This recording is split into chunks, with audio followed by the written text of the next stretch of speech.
TV में मैं हूं आपके साथ चंदा यादव। खबरों की शुरुआत करते हैं। नोएडा की कोतवाली अंटाना पुलिस ने नोएडा में बैठकर विदेशी नागरिकों से ठगी करने वाले एक फर्जी कॉल सेंटर का पर्दाफाश किया है। यह कॉल सेंटर विदेशियों को उनके ड्रग माफियाओं से संबंध होने की बात कहकर धमकाकर वसूली करता था। बता दें, पुलिस ने सेक्टर 62 में चल रहे इस कॉल सेंटर से 8 लोगों को गिरफ्तार किया है, लेकिन कॉल सेंटर का मास्टरमाइंड अभी फरार बताया जा रहा है। वहीं पुलिस ने इनके कब्जे से इलेक्ट्रॉनिक डिवाइस, लेटर पैड, 40 दस्तावेज, 6 मोबाइल और कुछ ऐसी वॉइस रिकॉर्डिंग बरामद की है जिसमें यह धमकी दे रहे थे। पुलिस ने आरोपी गिरफ्तार कर जेल भेज दिया है। पुलिस की गिरफ्त में खड़े सुमित त्यागी, अरुण चौहान, विशाल तोमर, राहत अली, केशव त्यागी, सुनील वर्मा, प्रशांत लखेरा और सत्येंद्र लखेरा को सेक्टर 62 स्थित आइटम टावर में एपी टेक्नोमार्ट के नाम से चल रहे अंतर्राष्ट्रीय फर्जी कॉल सेंटर पर छापेमार पकड़ा गया। नोएडा जोन के एडीसीपी रणविजय सिंह ने बताया कि यह लोग फर्जी कॉल सेंटर के माध्यम से अमेरिकी के नागरिकों को इंटरनेट कॉलिंग करके अमेरिकी सोशल सिक्योरिटी के नाम पर धमकाते थे। यह लोग उनसे कहते थे कि हमें अमेरिकी कानूनी एजेंसियों से अपने बैंक खाते की जानकारी मिली है, आपने मैक्सिको और कोलंबिया में ड्रग माफिया से लेन देन किया। इसके बाद उनसे मामला रफा दफा करने की कहते थे और गूगल गिफ्ट कार्ड में रुपए में डॉलर वसूल लेते थे। रणविजय सिंह ने बताया कि सेंटर का मुख्य संचालक और मास्टरमाइंड पन्ना मध्य प्रदेश निवासी विनोद लखेरा अभी फरार है। पुलिस उसकी तलाश कर रही है। कॉल सेंटर रात में चलता था।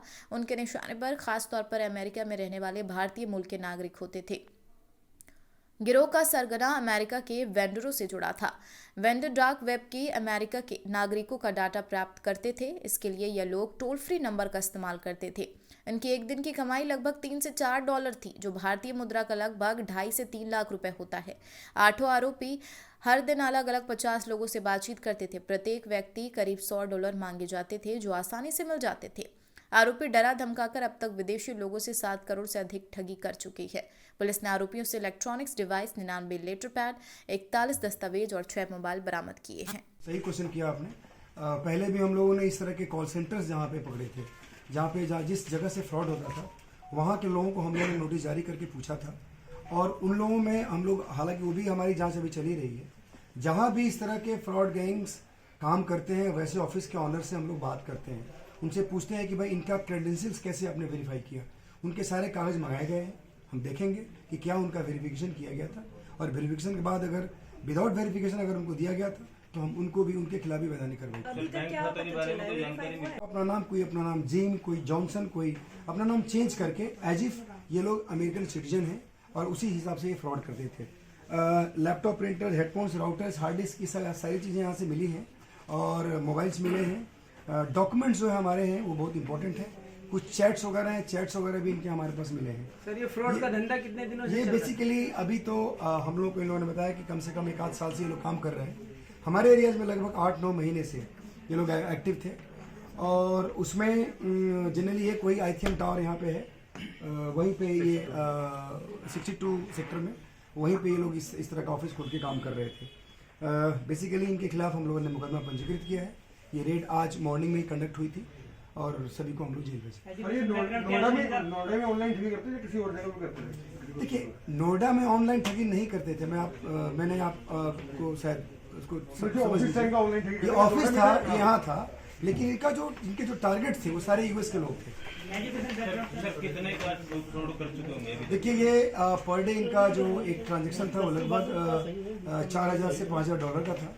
लगभग 2-2.5 लाख रुपए के आसपास ये किया करते थे और अभी 1 साल से चूंकि काम कर रहे हैं तो इमेजिन कर सकते हैं कितना पैसा का ट्रांजेक्शन उन्होंने किया। इसमें हम लोगों ने डीओटी की टीम को साथ में रखा है और डीओटी की टीम जो टेक्निकल जो एक तरह से सपोर्ट है वो उन्होंने हम लोग को दिया। हमारी टीम में वो लोग भी रहे हैं रेड में और मुझे लगता है कि बहुत सारी चीज़ें अभी जो मेन मास्टरमाइंड है उसको जब अरेस्ट किया जाएगा तो बहुत सारी चीज़ें। एजुकेशनल बैकग्राउंड क्या है?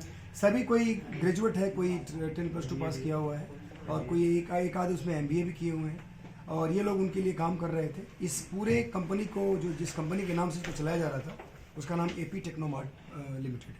एपी टेक्नोमार्ट जहाँ पे काम और सेक्टर 58 की टीम को एक सफलता मिली है जिसमें इन लोगों ने 8 लोगों को गिरफ्तार किया है और 8 यहाँ अपने इंडिया के रहने वाले हैं आसपास के ही रहने वाले हैं, गाजियाबाद, मेरठ। बेसिकली ये गैंग यूएस के लोगों के साथ एक बहुत सिस्टमेटिक तरीके से फ्रॉड करता था, जिसमें ये लोग यहाँ पे रात में अपना एक कॉल सेंटर टाइप का की व्यवस्था बनाए थे। और इसमें ये लोग वहाँ के कुछ ऐसे वेंडर से टच में थे जिनके पास वहाँ के लोगों का डेटा था। वहाँ के लोगों के डेटा में मुख्य रूप से ऐसे लोगों का डेटा था जो लोग जनरली ड्रग्स वगैरह में डील करते थे।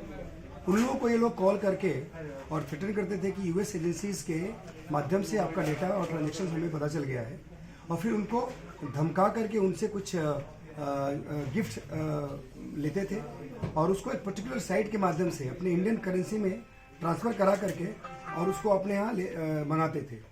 इसी प्रकार एक पर्टिकुलर कॉलिंग के माध्यम से ये वहाँ के जो उनके इलेक्ट्रॉनिक गैजेट्स होते थे उसके ऊपर एक्सेस भी कर लेते थे, और एक्सेस करके उनका जो इंटरनल डेटा था, जैसे टीम व्यूअर से हम लोग यहाँ कर लेते हैं, उसी तरह से एक अल्ट्रा व्यूअर से ये लोग उनके सारे इलेक्ट्रॉनिक गैजेट्स को एक्सेस करके उनका डेटा लेकर के फिर उनके साथ फ्रॉड करते थे। तो इस प्रकार ये यूएस सिटीजन्स, खास करके जो इंडियन ओरिजिन्स के सिटीजन्स थे, उनके साथ ये फ्रॉड होता था। और इसमें बहुत सारे और भी टेक्निकली जो सोफिस्टिकेटेड चीज़ें थी, जो गैजेट्स थी, जो सॉफ्टवेयर थे, वो यूज़ किए जा रहे थे। ये 8 लोग थे, 8 लोगों के माध्यम 8 लोग इसमें अभी पकड़े गए हैं। जो इस पूरे गैंग का मास्टरमाइंड है वो अभी एट लार्ज है, उसको भी हम लोग बहुत जल्दी अरेस्ट करेंगे। और उसके बाद इन लोगों से बहुत सारी चीज़ें हमें बरामद हुई है, जिसमें इलेक्ट्रॉनिक गैजेट्स भी हैं, कंप्यूटर्स भी हैं जो यूज़ कर रहे थे, कुछ सॉफ्टवेयर वगैरह भी चीज़ें मिली हैं। और सबसे इम्पोर्टेंट बात यह है कि इनके कन्वर्सेशंस के कुछ वॉइस भी हमारे पास मिले हैं जो इनके पास सेव्ड थे। हम लोगों ने जब इनके एविडेंस सीज किए, एविडेंस हम लोगों ने कलेक्ट किया, उसमें हमारे पास वॉइस भी मिला है, जिससे ये साबित होता है कि किस तरीके से ये लोग कॉल करके और वहाँ के लोगों के साथ फ्रॉड करते थे। इंटरेस्टिंग ये भी है। इसी के साथ फिलहाल की खबरों में इतना ही। और भी खबरों के लिए आप बनी रहिए आदर्श भारत टीवी के साथ। नमस्कार।